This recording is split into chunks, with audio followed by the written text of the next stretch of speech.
જામનગરમાં પ્રદર્શન ગ્રાઉન્ડમાં હંગામી એસટી ડેપોને કારણે આ વખતે ટૂંકી જગ્યામાં શ્રાવણી મેળાના જોખમી આયોજન અંગે પહેલેથી જ ચર્ચા હતી। દરમિયાન એક અરજદારે મેળાના આયોજન વિરુદ્ધ અદાલતના દ્વાર ખટખટાવ્યા હતા।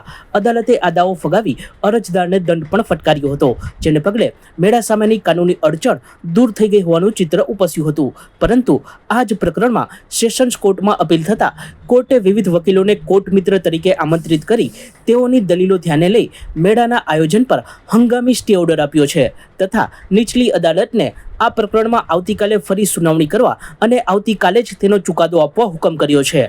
આ વર્ષે પ્રદર્શન ગ્રાઉન્ડમાં મેળાના આયોજનને લઈ અનેક ઉતાર ચઢાવ જોવા મળ્યા છે। ઉલ્લેખનીય છે કે એ પણ પ્રકાશમાં આવ્યું છે કે મેળા માટે પ્રદર્શન ગ્રાઉન્ડ મહાનગરપાલિકાને ભાડે આપવાની મંજૂરી કલેક્ટર કચેરી દ્વારા આજે જ પ્રાપ્ત થઈ છે, પરંતુ તંત્ર દ્વારા સત્તાવાર મંજૂરી પૂર્વે જ પ્લોટિંગ કરવામાં આવ્યા હતા, જે પછી વેપારીઓ દ્વારા રાઇટ્સ વગેરે ખડકી દેવામાં આવ્યા હતા। રાઇટ્સની મંજૂરી તથા પોલીસ રિપોર્ટ તથા ફાયર એનઓસી સહિતની બાબતો પણ હજુ અધ્ધરતાલ હોવાનું બહાર આવતા ખળભળાટ મચી ગયો છે અને મંજૂરી વગર ધમધમી રહેલ રાજકોટના ટીઆરપી ગેમ ઝોનમાં થયેલ અગ્નિકાંડના ઉદાહરણને ધ્યાને લઈ સેશન કોર્ટે હંગામી સ્ટે આપ્યો છે અને નીચલી અદાલતને આવતીકાલે જ સુનાવણી કરવા હુકમ કર્યો છે અને આવતીકાલે આ પ્રકરણમાં શું ફેસલો આવશે તેને લઈને ભારે ઉત્કંઠા છે।